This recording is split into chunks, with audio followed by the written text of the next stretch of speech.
Sesi Sembang Novel Berani Meraih Emosi. Di sebelah saya ada Cik Puan Syiraho yang bersama-sama dengan kita, dan juga di sebelah hujung sana ada Puan Anadi yang akan juga turut bersama-sama dengan kita untuk kita bicarakan topik kita pada hari ini, iaitu Sembang Novel Berani Meraih Emosi. Jadi saya undang sekali lagi tuan-tuan dan puan untuk bersama-sama dengan kami untuk mengikuti sesi perbincangan ini agar kita dapat sama-sama kembangkan apa sahaja ilmu pengetahuan yang ada supaya kita dapat sama-sama memberi manfaat kepada halayak pembaca, insyaAllah. Jadi saya nak mulakan dahulu sebelum kita nak kembangkan lebih lanjut perbincangan pada pagi ini. Saya mulakan dengan Syiraho dulu, boleh tak Puan? Mungkin sedikit pengenalan diri tentang Syiraho, karya-karya yang dihasilkan sama ada yang diterbitkan oleh Iman Publication maupun yang ada di terbitan luar juga. Silakan. Bismillah. Okay, Assalamualaikum. Saya Syiraho, itu nama pena lah, bukan nama sunnah. Ada orang kata nama IC. Tapi dia orang ingat tu nama IC. Oh, itu orang ingat itu nama IC ya, Syiraho? Betul, tapi tak. Okay, so setakat ni saya dah tulis 3 novel lah dengan Iman. 3 novel tu trilogi lah, trilogi Projek Athena. Dia juga dijual kat sini. Macam memang lah. Trilogi Projek Athena Yes, betul. Ada 3 novel lah. So yang latest sekali tajuk Amukan Manusia Ciptaan. So kalau dengan penerbit lain, ada satu lah cerpen dengan penerbit Wahai. Dia ada kat luarnya. Satu cerpen tu dalam antologi Ini Cerita Pendek Aku. Baik, maknanya karya Syiraho yang terbaru adalah Amukan Manusia Ciptaan yang ada di sebelah Syiraho ni. Betul. Okay, ini juga adalah terbitan Iman yang boleh didapatkan sepanjang Pesta Buku Antarabangsa Kuala Lumpur 2022. Betul. Baik, alright. Itu sedikit pengenalan ringkas daripada Syiraho. Terima kasih. Saya berada kepada Anadi. Mungkin boleh kongsikan dengan audiens kita pada hari ini seperingkasnya tentang Anadi, karya-karya yang pernah dihasilkan, diterbitkan di mana, silakan. Okey, Assalamualaikum warahmatullahi wabarakatuh. Saya Anali. Bukan nama sebenar juga. Dia tak boleh guna nama IC, bahaya. Okey, saya dah berada dalam industri penulisan ni selama 14 tahun dan dah menghasilkan novel sebanyak 21 kot, saya pun dah lupa. Jadi itu jelas di bawah penerbitan Prolog Media. Itu memang pada asalnya saya tubuhkan Prolog Media untuk diri sendiri saja. Tak terfikir untuk terbit untuk orang lain, tapi rezeki. Maknanya mula-mula asalnya memang berhasrat untuk menerbitkan karya sendiri. Ya, karya sendiri saja. Dan menerbitkan karya orang lain juga. Mantap. Ya. Jadi ini mungkin salah satu nombor yang dihasilkan oleh ini salah satu. Terbitan 2018. Okey. Nanti kita mungkin telusuri sama-sama karya terbaru yang ada, walaupun itu 2018 juga tak salah. Kita kembangkan nanti, insyaAllah. Okey. Terima kasih Adnan. Sama. Okey, kita nak raikan emosi semua orang sebenarnya hari ini. Dan kita nak raikan emosi kita sebagai penulis, pengkarya. Kita nak raikan emosi para penonton yang sedang bersama dengan kita yang ada di pentas utama di ruang Iman Publication ini. Kita nak raikan juga rakan-rakan rakan-rakan pengunjung Pesta Buku Antarabangsa Kuala Lumpur yang juga ada di Iman Publication. Jadi sila turut berserta bersama dengan kami untuk kita sama-sama telusuri perbincangan Sembang Novel Berani Meraih Emosi. Okey, sebelum saya nak pergi lebih lanjut tentang karya masing-masing, saya teringin nak mengetahui dengan lebih dalam sebenarnya pendefinisian emosi kepada seorang Syiraho, pendefinisian emosi kepada seorang Anali. Silakan. Weh, dia awal-awal dah soalan dia. Takut dengar. Tadi awal memang kita bagi definisi dulu supaya orang faham emosi tu apa. Gitu. Dia ni emosi secara sendiri lah kot faham sendiri aku faham. So emosi tu macam sesuatu perasaan lah yang kita sebagai manusia lah, dia something yang kita sebagai manusia lah rasa dan boleh expresskan. Dia macam mana emosi ni dia sesuatu yang susah lah macam mana nak diletakkan dalam kata-kata. So macam bila kita cakap berani meraih emosi dalam novel ni, dia macam sebab bila kita tak tahu kot ataupun kurang kosa kata nak terjemahkan emosi tu, dia jadi macam emosi tu satu benda yang macam superficial, jauh.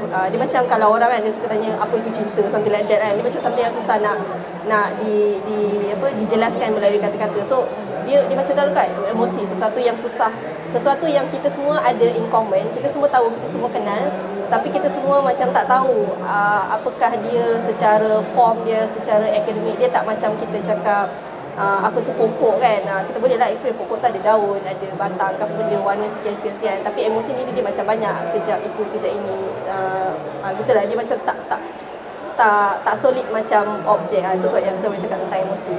Baik. Daripada soalan apa itu cinta, ada juga kadang-kadang orang kata ada apa dengan cinta. Jadi ada apa dengan emosi? Itu kejap lagi kita akan cuba kembangkan. Saya banyak guna perkataan kembang ini sebab saya daripada hari itu lagi asyik orang cakap kembang ni. Okey. Mungkin analis sendiri, apa emosi kepada seorang analis? Okay. Saya pun macam setuju juga dengan cakap Syairah tadi. Sebenarnya emosi ni adalah dalaman diri seseorang itulah. Macam mana dia nak meluahkan, macam kalau dari segi perspektif penulis, nak meluahkan dalam karya masing-masing lah bagi saya emosi itu. Jadi macam kita nak mengeluarkan apa yang ada dalam diri kita tu, nak terjemahkan, nak jadi novel tu memang susah sebenarnya. Kita macam Syara cakap nak cari kosakata apa semua kadang, tapi kadang kita takut untuk menterjemahkan sebab kita bakal dibaca oleh orang lain. Sebab novel kan akan dibaca dan akan dinilai dan akan dinilai oleh orang ramai kan. Jadi memerlukan keberanian sebenarnya untuk meraihkan emosi itu sebenarnya. Bahasa lainnya kita menelanjangkan diri kita untuk ditafsirkan. Dia sangat menakutkan sebenarnya. Baik, okey. Itu seberingkas pengertian emosi. Mungkin tuan-tuan dan puan ada juga definisi emosi pada diri masing-masing. Boleh kongsikan dengan kami nanti. Cuba lihat hebahan yang dibuat oleh Imam Publication. Cuba gunakan Insta Story dan sebagainya dan tag kami semua, beritahu kalian punya emosi pada hari ini. Apakah meter emosi anda semua? Wah, itu meter emosi ya. Okey. Kita nak lihat kepada proses pengkaryaan dulu. Sebab nanti kita akan sembang tentang proses pengkaryaan, proses penulisan. Dalam sama kita akan melihat juga tentang proses pembacaan. Mereka sebagai penulis yang membaca dan juga tuan-tuan dan puan sebagai pembaca yang membaca karya-karya emosi yang lain. Jadi mungkin Syirah boleh kita mulakan dengan proses pengkaryaan.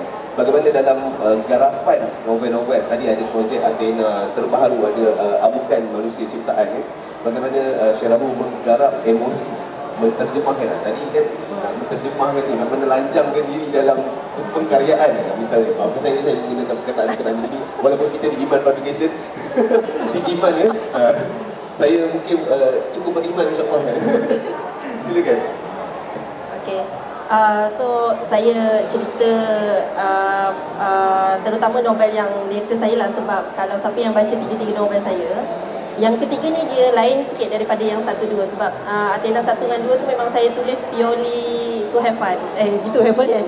Purely macam short sendiri pun dia, tapi dia macam dia macam projek suka-suka saya lah. Tapi bila novel yang ketiga ni saya mula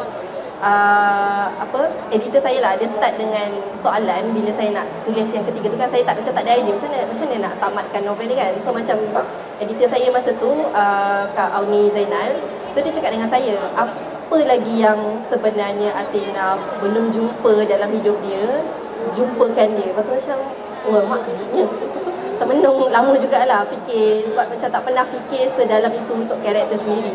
So macam bila saya mulakan Amukan Manusia Ciptaan ni, dia macam proses mengenal manusia lah. Sebab karakter dalam novel ni dia macam penulis biasanya layan sebagai macam dia kawan kita kan.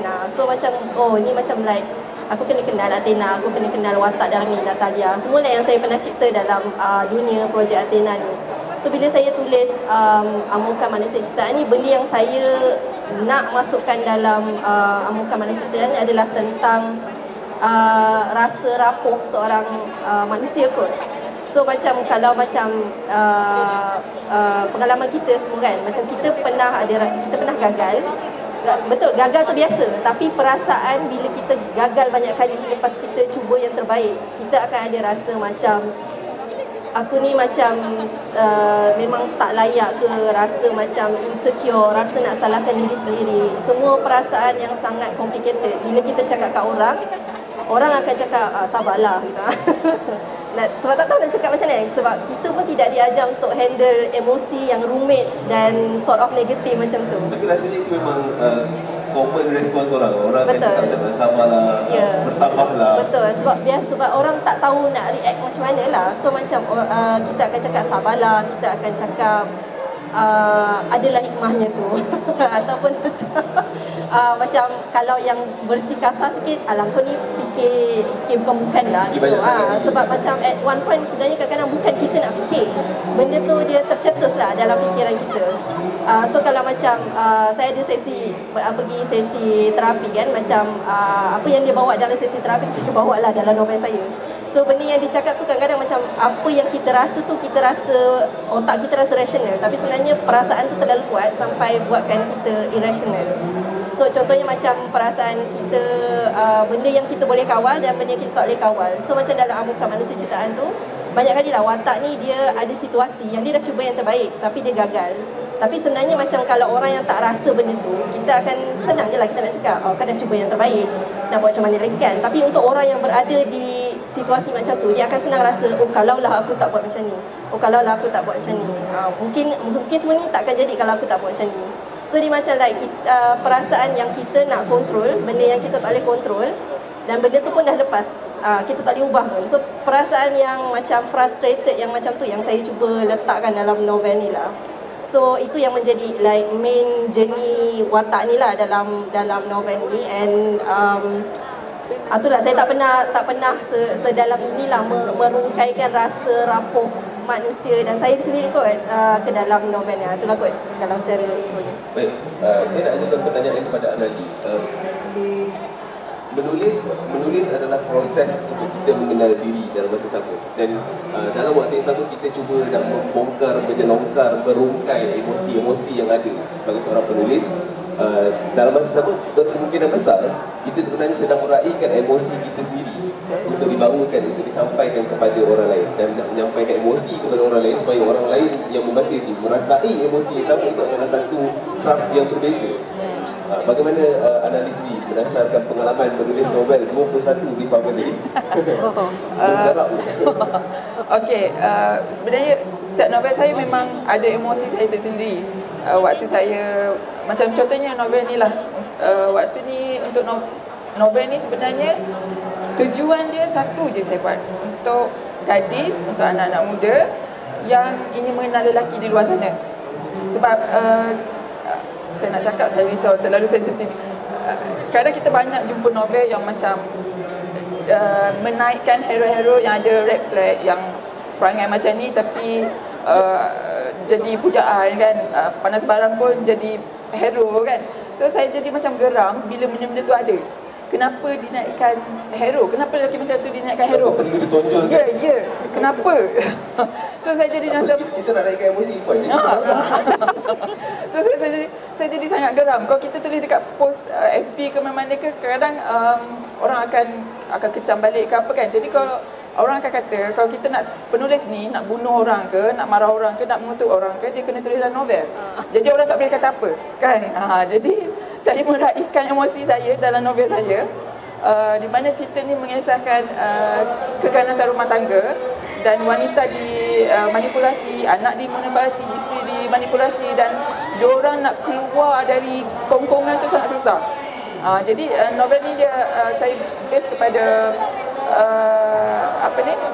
psikologi misteri jugalah. Saya gabungkan tu untuk supaya orang bila baca tak ada boring sangat kan. Kita kena gabung juga elemen love sikit, misteri sikit, supaya adik-adik kita yang baca ni dia boleh baca betul-betul, dia boleh faham betul-betul apa yang kita nak sampaikan. Jadi kalau tanya saya, memang setiap novel saya sepanjang 21 tu, setiap novel ada cerita dia sendiri, ada benda yang saya nak sampaikan sendiri.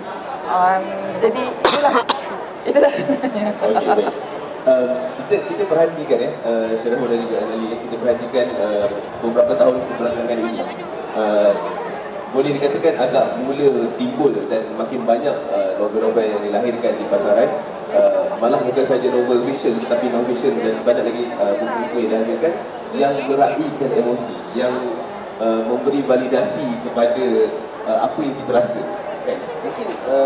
Mungkin boleh kongsikan sedikit Syarahul dan juga Anali sendiri berdasarkan orang kata pemerhatian dan pandangan umum berkenaan dengan apa yang berlaku sebenarnya kepada 2-3 tahun ini, mengapa pada pandangan Anali dan juga Syarul munculnya, timbulnya saya tak nak kata lambakan sebab saya rasa masih lagi kita memerlukan buku-buku yang sebegini. Nanti kalau saya kata lambakan nanti orang akan salah faham, orang akan anggap macam dah lambat sangat ni, jadi kita tak payah buat. Jadi itu kita nak elakkan. Jadi mungkin boleh kongsi Syarul dengan Anali sendiri keperluan untuk kita terus menghasilkan karya-karya yang meraihkan emosi, yang memberi validasi kepada apa yang kita rasa. Okey. Saya secara peribadi lah kot, sebab pengalaman saya pergi terapi mahal. Mahal sangat pergi terapi. Sebab satu sesi berapa lama? Satu sesi saya buat dekat Jiwa Damai. So sesi saya sesi terapi CBT lah dipanggil. Saya punya assessment. Satu sesi 210. Dan itu orang kata antara yang murah lah. So poin saya adalah dengan baguslah sebenarnya bila ada banyak buku yang meraihkan emosi, sebab macam mana? Sebab benda ni sebenarnya boleh bukan dibendung, diatasi dengan baiklah. Saya percaya kalau macam lebih ramai orang berani kot sebab macam perasaannya menakutkan. Contoh macam bila kita takut nak suara, macam kita ada benda yang kita nak suarakan tentang hak kita lah kan. Tapi kita macam ada banyak benda yang kita fikir. Kita macam takut kena marah ke, takut kenapa ke. Benda tu belum berlaku lagi. Tapi mungkin dia bukan sekadar perasaan takut. Mungkin ada benda-benda lain yang belum terurai lah kot dalam diri. Mungkin berkaitan dengan macam mana kita dibesarkan, apa benda semua tu lah.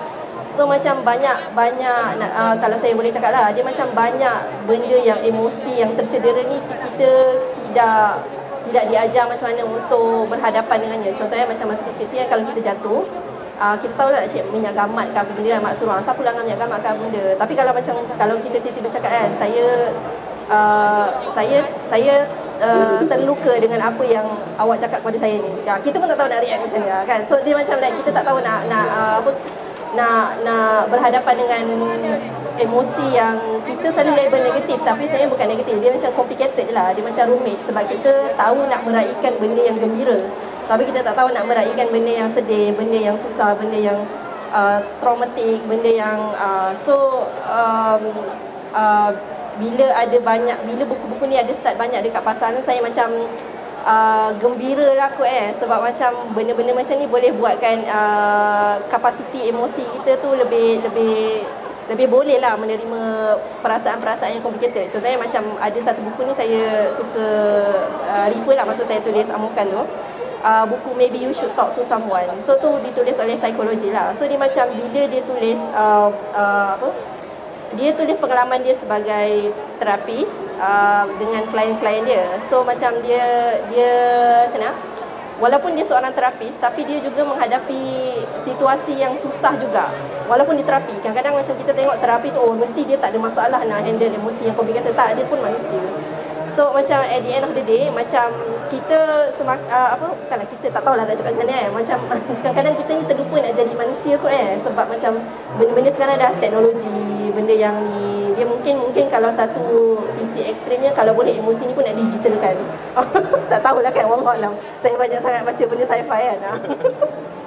Tapi tak tahu, harapnya tak ke situ lah kan. Tapi baguslah bila ada banyak karya-karya yang sebenarnya kita sebagai manusia kita boleh raikan lah sisi-sisi yang kita lemah.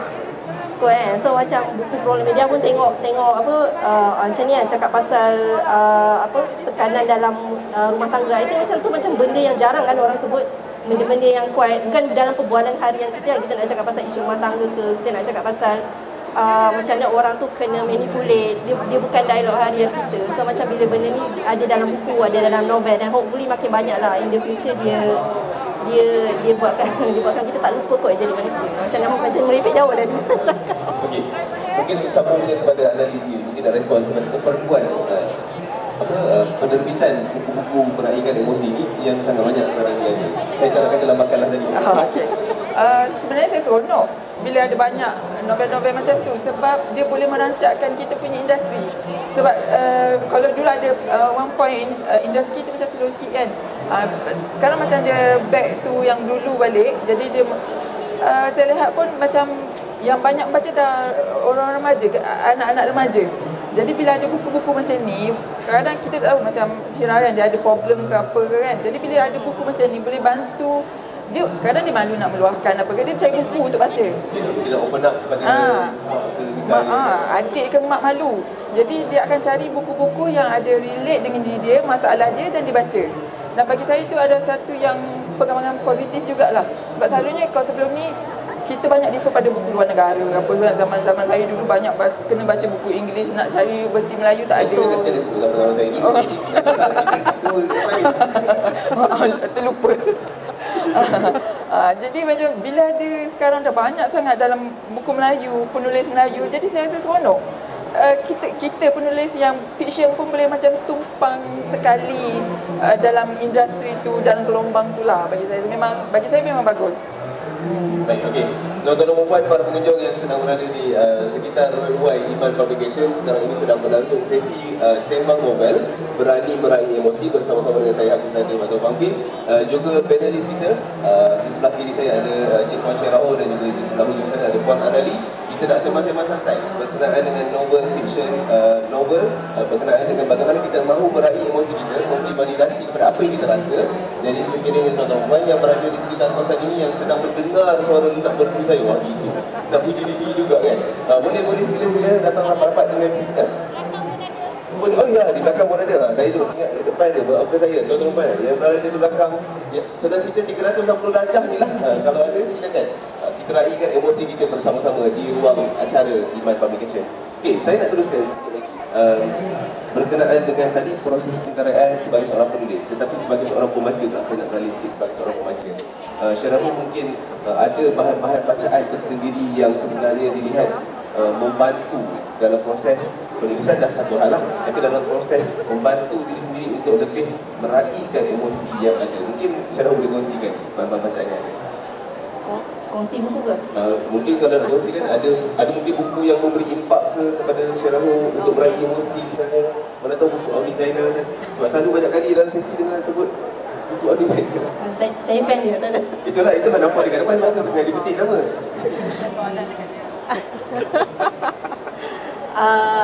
Saya kongsi novel dan non-fiction. Saya share non-fiction dulu lah. Secara jujur lah, memang non-fiction macam yang apa Kak Anali cakapkan tadi kan, banyak buku luar negara sebenarnya. Buku lokal belum banyak lagi kot, and hopefully makin banyak. So antara buku yang saya banyak baca untuk macam mana lebih kenal diri, lebih meraihkan lah kot sisi lemah saya, yang kalau nak cakap kat orang takut nanti makin terluka kan. So antara bukunya yang tadi saya cakap lah, Maybe You Should Talk to Someone. Saya rasa masih ada kot dekat MPH ke, dijual lagi, masih lagi, dan dah diterjemah banyak juga tu. So Maybe You Should Talk to Someone tu macam dia kelakar tau sebenarnya. Dia kelakar, dia sedih, dia macam like bawa kita ke satu ruang yang kita lebih jujur sebagai manusia lah. Dia ada cakap pasal relationship dia dengan mak dia. So macam siapa yang, dia bukannya macam sampai bergaduh, bertekak kat benda, tapi adalah benda-benda yang kita macam mana, that kind of pain antara kita dengan parent kita. Contohlah kot, something yang tak settle, tapi bila kita dah dewasa, bila dah jadi parent kot baru kita faham. Tapi masa kita remaja tu kita tak faham. So buku tu dia macam jadi mediator. Oh, macam ni rupanya perasaan yang selama ni aku ni rasa, something like that lah. So kalau lagi satu buku sekejap saya tengah cuba ingat apa dah, How Not to Fall Apart, tapi dia dah tukar tajuk sebenarnya. Saya tak ingat tajuk dia apa, tapi subtitle dia From Self Harm to Self Care. So dia cakap pasal struggle dia, ada anxiety disorder, tapi rupanya dia ada beberapa kali misdiagnose. So akhirnya dia sebenarnya ada borderline disorder lah. Dan dia cakap pasal struggle dia yang ada kecenderungan self harm lah. And self harm ni benda yang macam, saya rasa macam antara benda yang complicated kot nak cakap dekat orang. Self harm, suicide, benda yang macam kalau orang tak rasa tu susah nak berada dalam kasut dia. So macam dia macam bawa saya ke satu dunia yang macam selama ni orang memang orang tak boleh tahu cakap pasal benda ni. Kalau bawa ke media sosial kan senang cakap ingat Tuhan lah apalah. Dia macam tu, orang baru je nak. Jadi macam salah satu benda yang tabu nak dibincangkan. Dia jadi macam benda yang tabu sangat untuk dibincangkan. Lagi satu saya suka yang tulisan Hannah Alkaf tu. Dia tajuk dia gila tak silap saya. Tapi tu macam like dia interview ramai orang yang ada skizofrenia apa semua tu. So dia macam another side of mental health disorder yang saya tak pernah jumpa, saya tak pernah experience, tapi digambarkan dengan baiklah oleh Hannah Alkaf tu. So tu tiga buku yang saya suka dalam bahasa Inggeris lah. Kalau dalam bahasa Melayu, macam promote sini saya buku Kekok tu. Saya rasa buku Kekok tu buku bahasa Melayu yang sangat macam mana dia ada nuansa lokal tau. Sebab macam bila dia macam letakkan contoh-contoh dialog yang susah. Contoh kalau orang tu nak cakap pasal masalah dia, kadang-kadang kita ada tendensi untuk bagi solution. Tapi sebenarnya mungkin dia nak dengar je.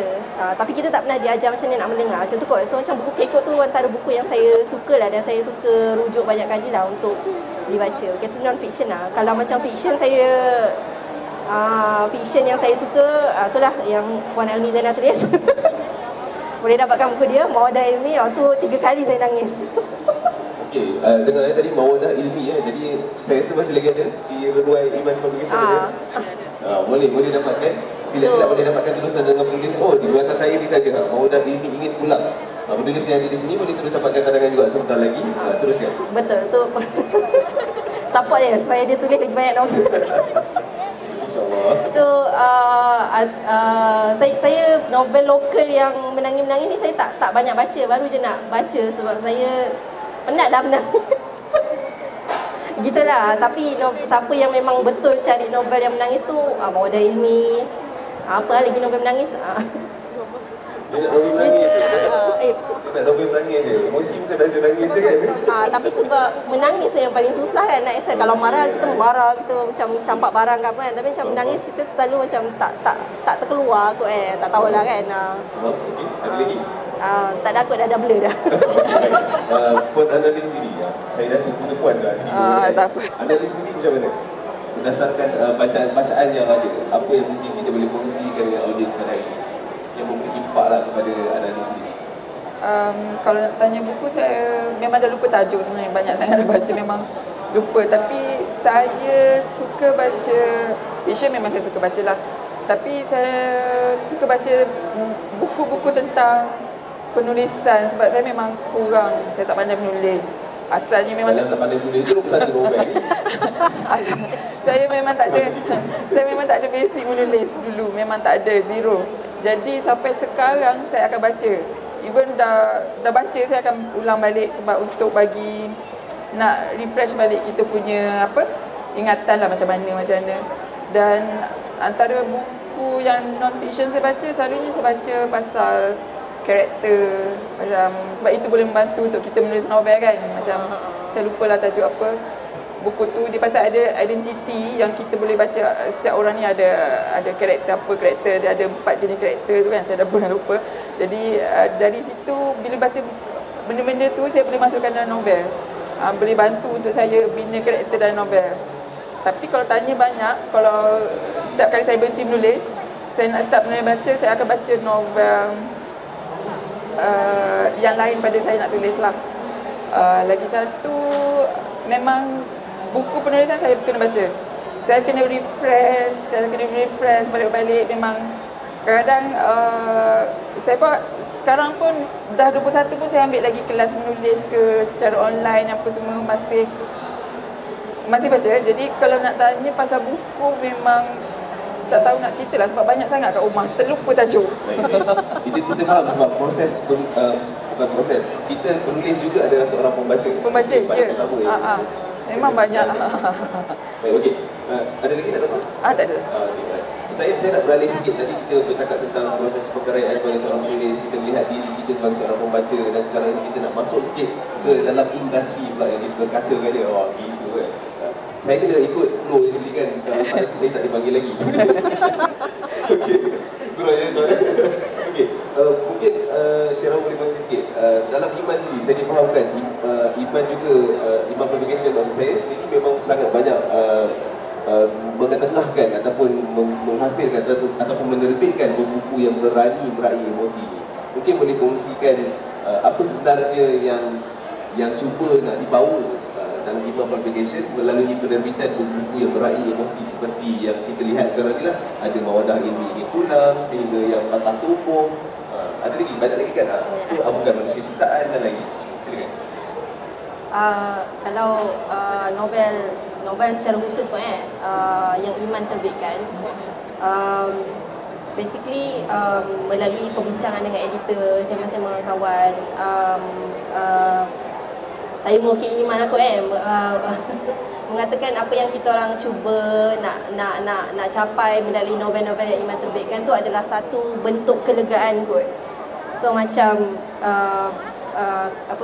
tak tahu lah okey ke kan comparison, kalau macam mungkin kalau jiwa kan dia sembuh dan tumbuh kan, fikir juga macam macam lebih kurang kan, tapi apa bezanya kan. So mungkin kalau macam dalam novel kita orang ada cerita yang kita tak nampak pun watak tu akan selesaikan ke tak masalah dia, tapi satu yang pasti tu adalah kita orang nak bagi satu bentuk kelegaan kot.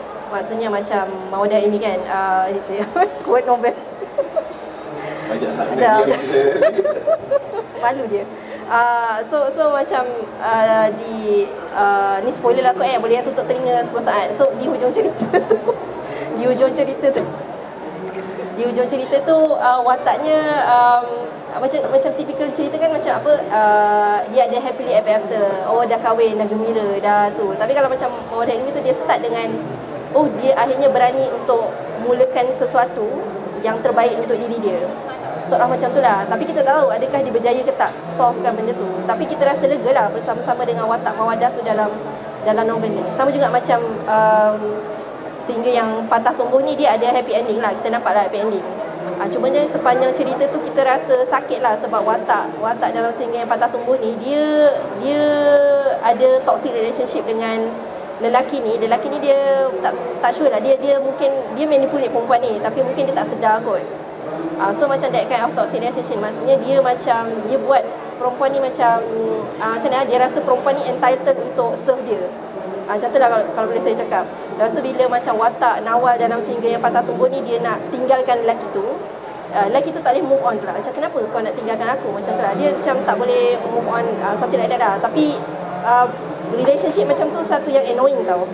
So macam at the end of the cerita Sehingga Yang Patah Tumbuh ni, kita rasa lega tau. Akhirnya Nawal ni bebas daripada that kind of relationship, dan dia kepada relationship yang lebih baik lah.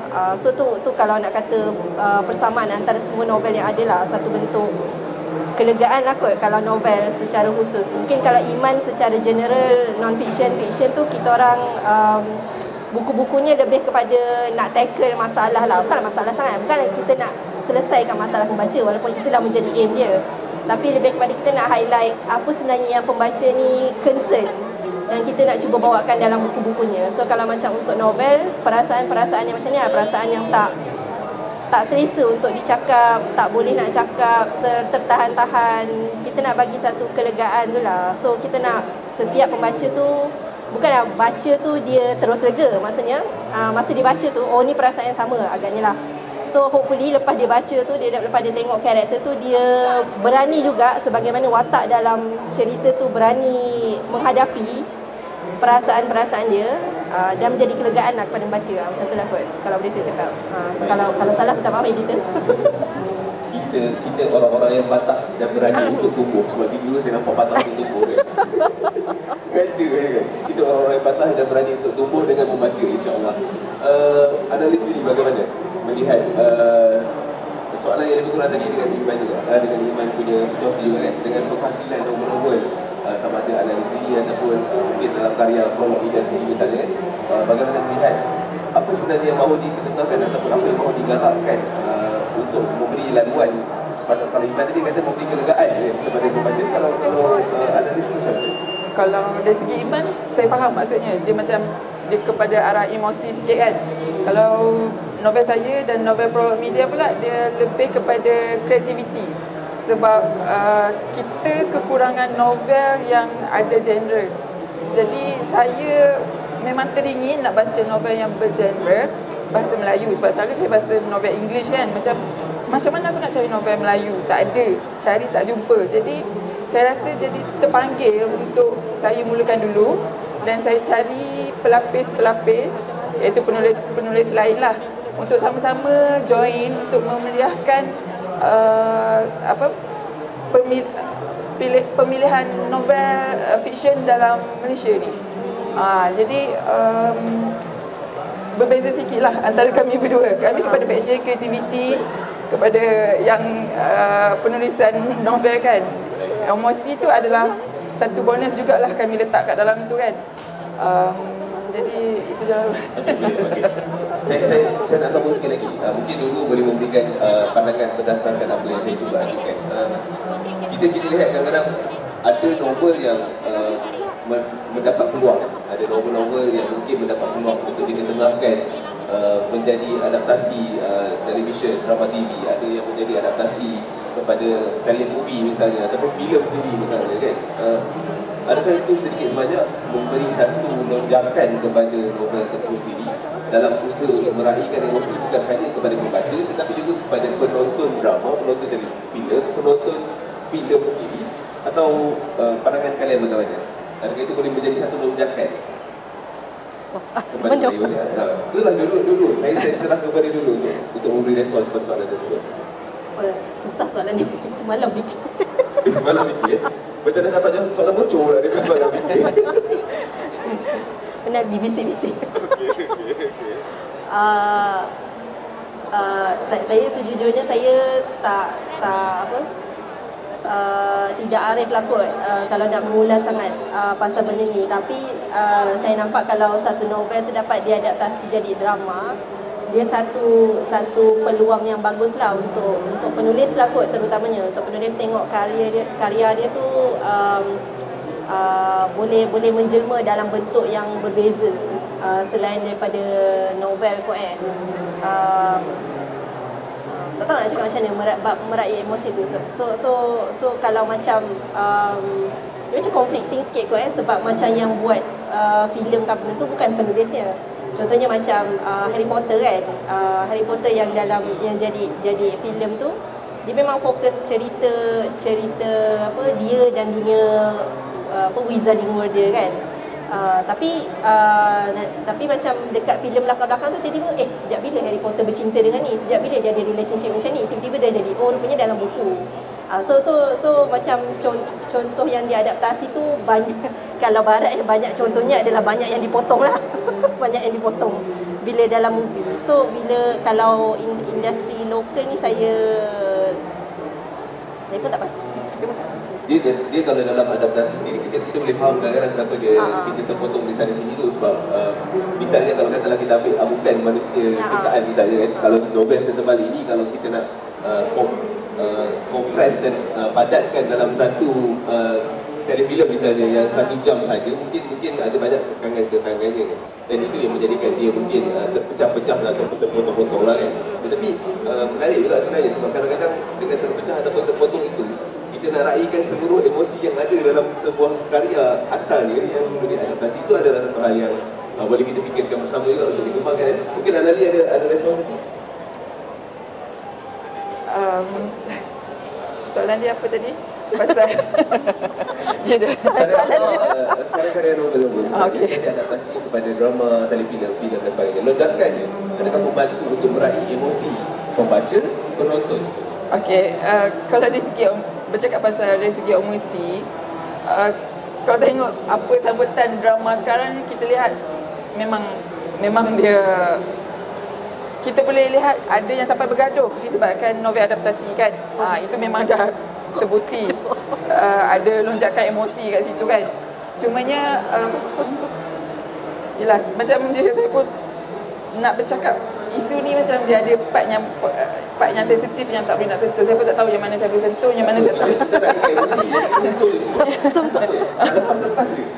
Okey, kalau saya tengoklah zaman dia pun kalau apa-apa berlaku, kita dalam depan kita claim iman je. Ni saya tak pakai mask. Kita claim iman je.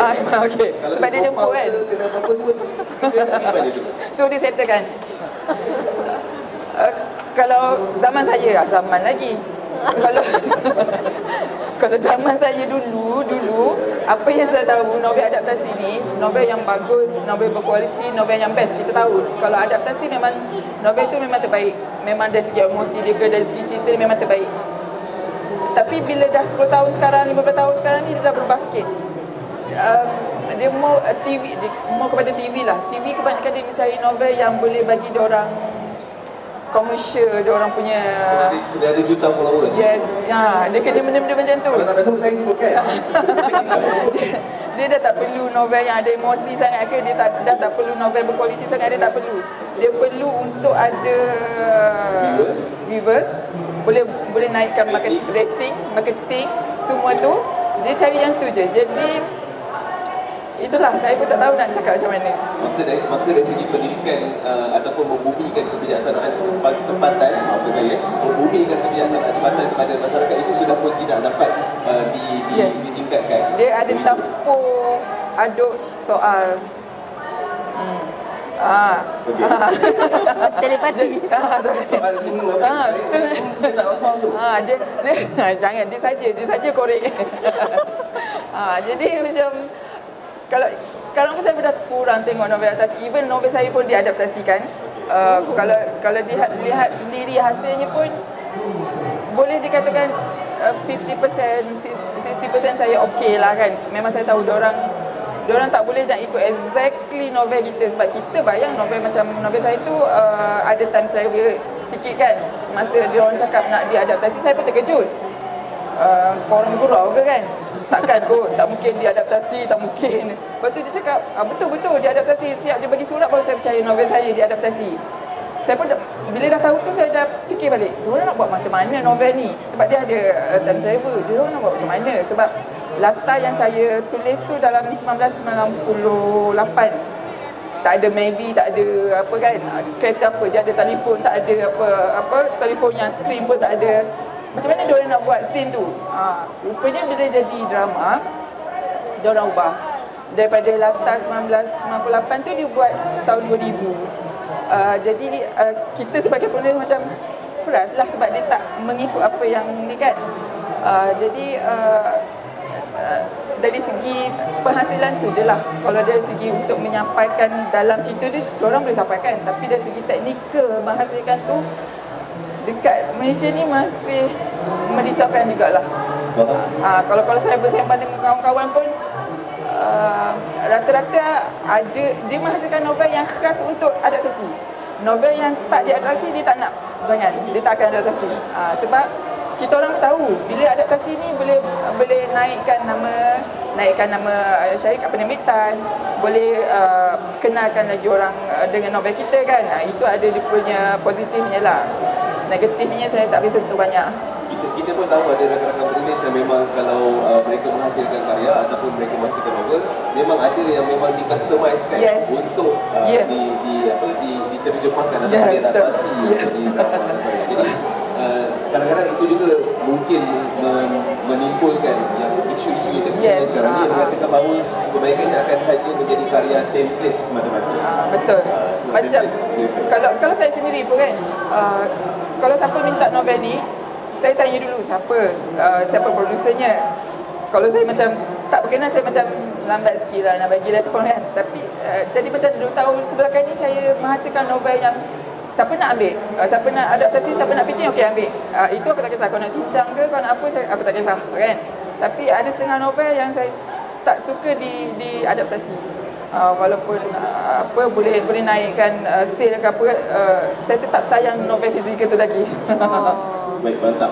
Okey, kita ada berbaki lebih kurang dalam 10 minit sebelum kita mengakhiri sesi sembang novel Berani Meraih Emosi bersama-sama dengan Anali dan juga Syaraho. Saya nak buka ruang ini sebenarnya. Tadi kita dah lebih kurang dalam 45 minit ni kita dah shock sendiri bersama bertiga orang. Jadi kita nak juga meraihkan emosi audiens kita, para pembaca, para penonton yang sedang bersama-sama dengan kita di Iman Publication.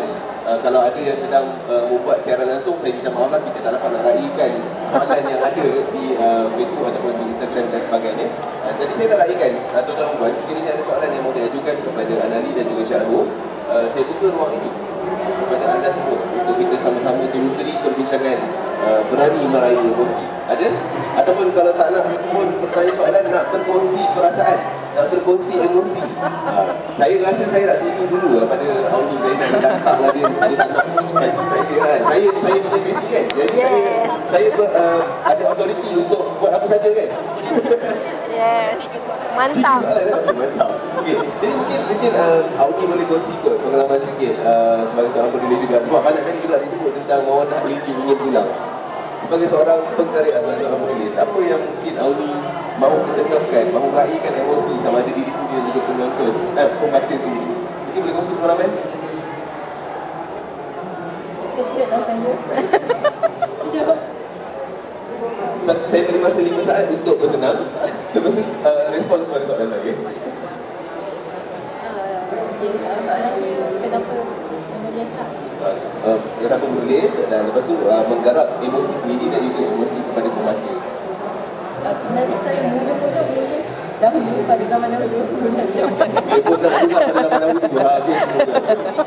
Saya mula menulis dari blog sahaja sebab masa tu saya memang jenis orang yang tak suka bercakap dan tak pandai nak meluahkan perasaan sendiri. Jadi saya menulis dalam blog dan itu cara untuk saya susun pemikiran dan untuk saya kenal pasti apa masalah saya sebenarnya.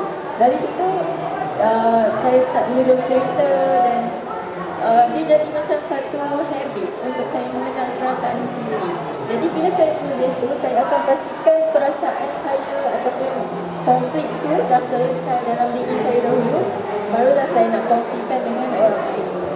Macam basically apa yang perasaan yang dalam buku-buku yang aku baca-baca adalah perasaan yang saya rasa juga, cuma cerita ni saya bukan cerita orang lain lah. Waktu menulis saya tak terkelam dengan emosi sendiri sehingga mungkin terbantut 2-3 bulan ke baru nak sambung penulisan. Tenggelam tu memang ialah kadang kalau kita menulis tu kita pun emo sekali, kita pun rasa nak marah sekali kan. Kalau buku Mawadah ini ni memang kita ambil masa, saya ambil masa 1 tahun untuk menulis. Dan memang kita dah cakap lah dekat family ya, hari Sabtu memang saya kena menulis sebab saya kena post. Jadualnya dah ada? Dah ada. Tapi hari Sabtu tu jangan kacau sebab ada orang tengah emo dekat kursi tu. Jadi memang kita tenggelam dalam masa 1 tahun. Baik, mantap. Terima kasih atas perkongsian dan saya suka dengan statement yang dikongsi oleh Audi tadi. Penulis, kita menulis untuk kita juga menyusun fikiran kita, menyusun akal fikir kita supaya kita lebih waras, supaya kita dapat mengeluarkan emosi kita dan sebagainya. Alhamdulillah. Baik, di penghujung sesi, saya nak jemput tuan-tuan para pengunjung yang sedang berada di ruang Iban Publication pada hari ini. Sekiranya anda berkelapangan, berkesempatan, boleh terus ikuti perbincangan ini. Kita ada lebih kurang berbaki 8 minit lagi. Dan kalau anda mahu meraihkan emosi anda, mahu berkongsi pengalaman, berkongsi perasaan, silakan ke ruang acara ini dan kita sama-sama raihkan emosi anda semua juga. Baik, ada soalan? Saya buka ruang ini lagi. Kalau ada soalan, sama ada, tak kisahlah pada proses pengarayaan, proses meraih emosi masing-masing. Kalau ada, silakan. Tak ada? Tak apa lah. Ada 8,000 orang dalam ruang ni. Ayo, Lin. Ayo, Evelyn. Wahai Evelyn, dah disebut nama dia. Silakan. Okeylah, soalan untuk kau lah kan. Lantak kau, aku tak kisah. Dia kadang-kadang macam ni, panel kita berdialog begini tak ada masalah. Boleh nanti dengan Syarah. Boleh. Evelyn salah seorang bookkeeper Malaysia. Saya promo kan. Salah seorang bookkeeper Malaysia dalam Persatuan Indonesia sendiri. Membaca karya-karya sama ada karya-karya Anali sendiri ataupun Syarah sendiri ataupun mana-mana karya yang lain. Nak review menjadi nak buat konten. Nak buat konten sebab kita pun ada ni great content matters gitu kan. So meraihkan emosi dan membuat konten. Bagaimana nak mengeluarkan emosi penulis dan nak dikongsikan dalam bentuk video, dalam bentuk review di YouTube channel Evelyn. Wow. Silakan. Ambil.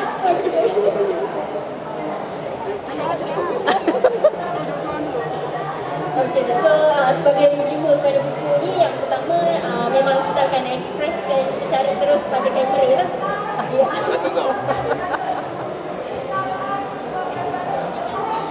Kita akan expression secara terus pada kamera untuk bagi tahu dekat kita punya audience bila kita baca buku tu apa perasaan yang kita akan dapat daripada dalam buku tu. So audience yang akan tengok review untuk buku tu tahu kandungan buku perasaan sedih, ada perasaan gembira, atau mungkin kadang-kadang kita marah dekat penulis tu sendiri sebab buku tu tergantung. So kita tunggu sambungan dia. So audience akan tahu bahawa buku tu akan ada buku seterusnya. Itu je.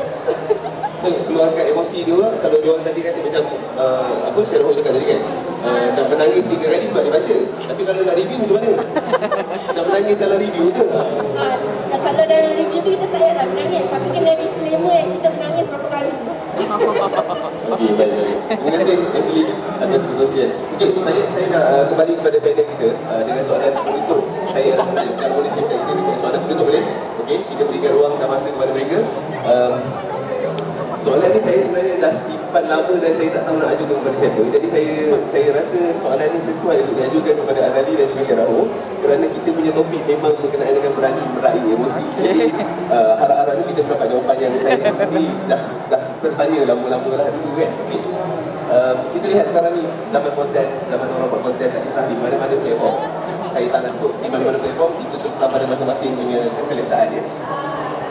Semua orang nak meraihkan emosi, semua orang nak buat konten, semua orang boleh buat apa sahaja mereka suka dengan konten yang mereka nak. Dan ada orang akan bagi apa lah, self-claim self-claim yang tiba-tiba akan mengatakan bahawa itu adalah emosi yang aku rasa, dan mungkin saja itu sebagai satu escapism untuk dia menghasilkan konten yang kita sendiri rasa tak sepatutnya menjadi konten yang dipaparkan kepada umum. Jadi apa respon daripada Syarul dan juga Anali? Macam porong apa ni? Porong perdana. Porong perdana hal lewat. Cuma bukan hal lewat Islam je, sebab walaupun kita kat iman. Berat. Sebagai penutup soalan je lah, sebab kita nak tinggalkan audience. Sebab saya kenapa? Saya nak tinggalkan audience pada hari ini. Semua orang suka sangat dapat konten ni. Kita tengok ni memang bersepah dia, nampak dia. Telefon berrata-rata ni. Jadi semua orang nak buat konten, semua orang nak ketengahkan emosi masing-masing, semua orang nak memvalidasi perasaan masing-masing. Tetapi dalam masa sama, apa yang sepatutnya kita boleh ketengahkan, apa yang sepatutnya kita tak boleh ketengahkan. Jadi mungkin pandangan Syarul sendiri dan juga Anali sebagai penutup kepada sesi kita, berani meraih emosi. Okey, dalam kesedaran zaman sekarang, kita nak validasi emosi kita, kita nak meraihkan emosi kita. Mungkin satu benda yang kita berat. Okay. Satu benda yang kita kena pegang lah kot kalau boleh, be mindful kot. Be mindful dengan apa yang kita nak cakap, kita nak kongsi, dan kita nak suarakan lah, even kepada diri sendiri dan kepada orang. Contoh, be mindful apa yang kita nak cakap kepada diri sendiri. Kalau kita macam cakap, aku ni bodoh lah, aku ni tak guna lah, aku ni apa benda, itu macam maksudnya kita kurang mindful lah dengan apa yang kita cakap dengan diri kita. So sama juga bila kita nak cakap keluar, bila kita nak suarakan sesuatu keluar tu, kita mindful, pause dulu dan fikir kot, benda ni perlu ke tak. Aku nak cari, macam contoh validation kan, dia benda yang macam mana, dia benda yang tricky. Dia bukan tricky apa, dia sebab macam ni, bila kita nak validation orang, dia ada satu diskusi lah saya nampak dekat dalam kalangan psikologis dekat IG apa semua saya tengok kan. Kadang-kadang macam ada behaviour yang orang terlalu dependent untuk validation orang awam. Sedangkan macam benda tu tak sihat lah. Maksudnya kau terlalu dependent dengan validation semua orang. So akhirnya dia mengejar validation orang, bukan orang yang sepatutnya. So mungkin macam orang pertama yang perlu validate perasaan dia adalah diri dia sendiri. Kadang-kadang dia tak perlu pun cakap kat semua orang. So tu macam antara benda-benda yang kita mungkin mindful dulu kot, pause dulu, berfikir sebelum kita buat apa-apa. So macam dalam keadaan kita cuba nak validate emosi kita, kita jangan buang terus rasional kita. Macam tu dah kot. Common sense kot, apa bahasa Melayu dia akal budi kot So dia macam gabungan semua benda tu kot. Baik, terima kasih Syarul. Sebab kita nak buat konten, kita nak validate emosi, lepas tu bila kita kalau tolak dan sebagainya, lepas tu senang hati pula kita nak minta maaf. Begitu sahaja. Jadi mungkin ada respon sikit lah. Okay, memang zaman sekarang sebab kita daripada tadi cakap zaman dulu. Zaman sekarang Zaman sekarang untuk makcik-makcik masa saya ni kan, boleh tengok adik-adik kan, mereka memang berani expose diri, perasaan semua sangat berani. Tapi bagi saya, orang yang zaman dulu yang berada di tengah-tengah zaman ni kan, sebenarnya kita kena ada garis panduan dia juga. Kena ada garis, even dalam kehidupan dia, dalam Islam sendiri pun kan, ada garis untuk kita ikut supaya kita tak terbabas. Sama juga dalam media sosial ni, kita kena ada garis yang kita tetapkan dalam diri kita, apa yang kita boleh kongsi, apa yang kita tak boleh kongsi. Sebab ada benda yang kena private, tak bolehlah semua nak expose. Dan kau boleh janganlah tunjuk sangat kebodohan kita tu kan, kedangkalan kita tu kan. Bodoh simpan sikit. Simpan sikit. Jadi kau boleh simpan sikit, kongsi dengan kawan-kawan je kan. Kongsi dengan kawan-kawan tak ada. Tak apa, sebab kita biasa sama bodoh. Tak apa, betul. Kita itu dekat luar tak apa kan. Kita tak bila kita kongsi benda-benda yang tak elok, kita secara tak langsung kita jemput yang lain yang beratus-ratus berjuta-juta orang tu buat benda yang tak elok macam kita juga kan. Jadi efek tu dia bukan saja kat kita, dia macam boleh nak cakap berat sikit, macam kita punya tamadun pun boleh jejas kalau kita biarkan benda ni tanpa kawalan, tanpa batasan. Itulah. Betul. Etika dan adab penggunaan media perlu ada, kena ada. Baik, terima kasih. Itu mungkin penutup kepada Anali. Terima kasih juga. Saya nak ucapkan jutaan terima kasih kepada tuan-tuan dan puan-puan para